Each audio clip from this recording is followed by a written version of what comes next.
Velkomin í umræðuna. Í dag ætlum við að rýna í eina af þekktustu og kannski mikilvægstu sögum Biblíunnar, köllun Guðs til Abrams í fyrstu Mósebók. Þetta er saga sem flestir kannast við, en það er svona djúp spenna í hjarta hennar sem fræðimenn hafa glímt við öldum saman. Við stuðumst við greiningu Marie-Noël Thabut á textanum. Einmitt. Og kjarnaspurningin sem við erum að velta fyrir okkur er þessi. Er þetta í grunninn saga persónlega vegferð eins manns, Abrams, í átt að sinni eigin hamingju og farsæld, eða er hann fyrst og fremst valinn sem verkfæri eða peð í miklu starra, allstarlegu plani Guðs blessun fyrir allt mannkyn? Þetta eru tvær mjög ólíkar leiðir til að skilja söguna. Nákvæmlega, og ég verð að segja að ég hallast eindrið að þeirri túlkun að persónlega vegferðin sé kjarnin, að allt snúist traust Abrams og fyrirheitin sem hann fær persónulega. Á meðan ég tel að það sé eiginlega ekki hægt að skilja söguna nema í ljósi þessarar víðari alheimslegra ábyrðar. Að persónlega hamingja hans sé í raun, aukaafurð þótt hún sé vissulega mikilvæg. Þá skulum við kafa ofan í þetta. Þegar sagan hefst ávarpið svo ótrúlega beint og persónilegt. Hebreski frumtextin bara 2 orð, lech lja, sem mætti þýða sem þú far eða far þú. Þetta ekki einhver vist almenn yfirlýsing til heimsins, heldur bein skipun til eins manns. Og það sem ennþá áhugaverðar hvernig þetta hefur verið túlkað. Hinn frægi rabbíni Rassi á 11. öld las þetta sem far þín vegna. Með öðrum orðum, farðu fyrir þitt eigið góða, fyrir þína eigin hamingju. Mér finnst þetta að vera lykillinn. Strafs í upphafi Guð að segja, ég vil þér vel. Þessi vegferð fyrir þig. Fyrirheitin sem fylgja, þau styðja þetta. Hvað honum lofað? Land, gott mannorð og afkomendur. Fyrir barnlausan mann á áttræðisaldri að þessum tíma, þá var þetta allt sem hægt var að óska sér. Þetta bara uppskrift af persónulegri hamingju. Já, ég skil alveg þennan lestur og hann vissulega heilandi, en ég held að hann missi marksum aðalatriðið.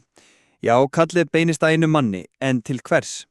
Lykilsetningin í öllum þessum kafla, svo sem gefur öllum hinum fyrirhitunum merkingu, þessi.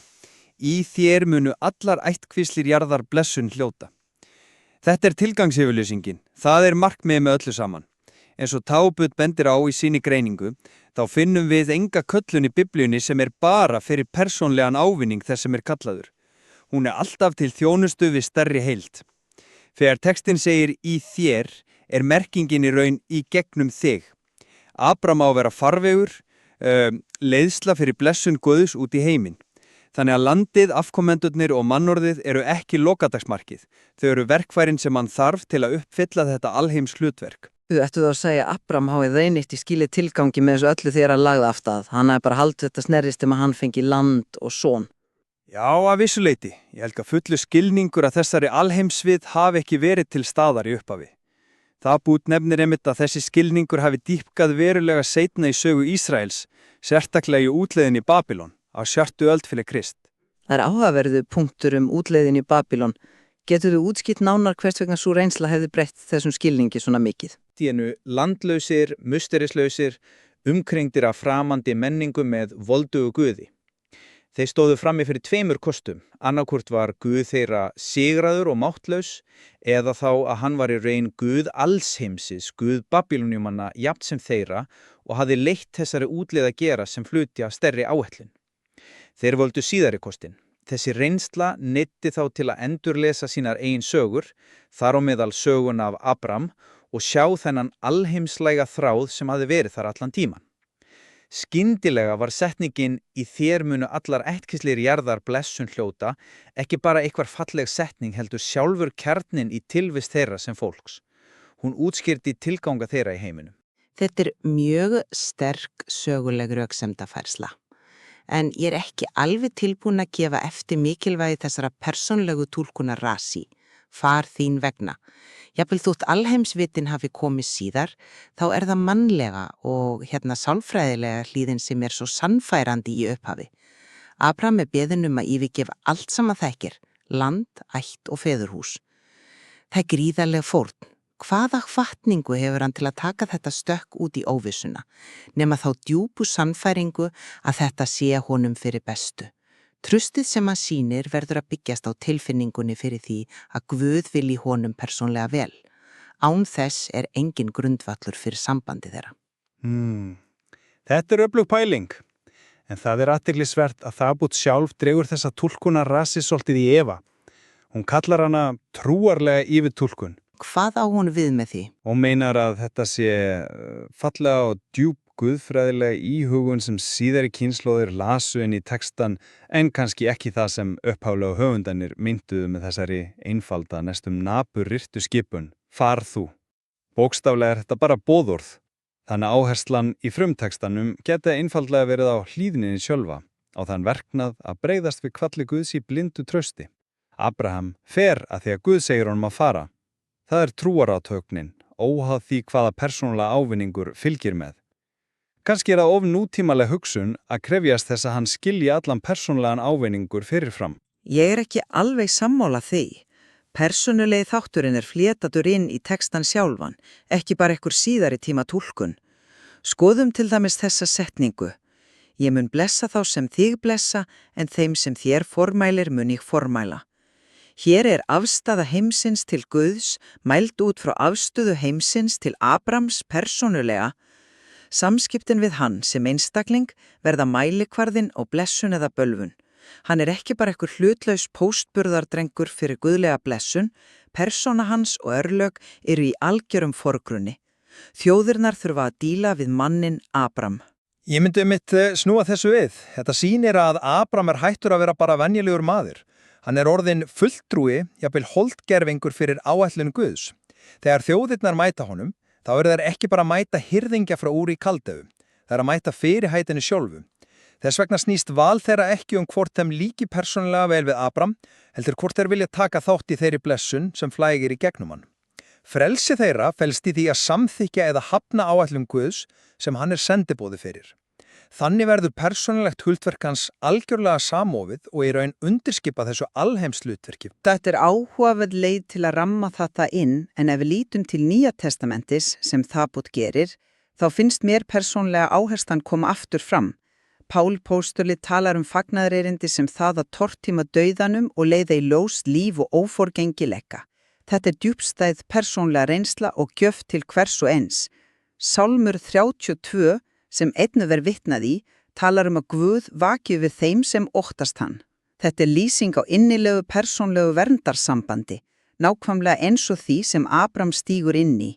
Án þessa persónlega trosts og sambands verður alheimshlutverkið bara innantóm hugmyndafræði. Ég verði viðurkennað að persónlega sambandið er augljóslega mikilvægt, en Páll póstuli leggur líka áherslu á hina hliðina. Í Tímóteusarbrefi sem greiningin vitnar í segir hann að Guð kalli okkur ekki eftir verkum vorum, heldur eftir eigin ákveðum sinni og náð. Og þessi náð var gefin fyrir aldir alda.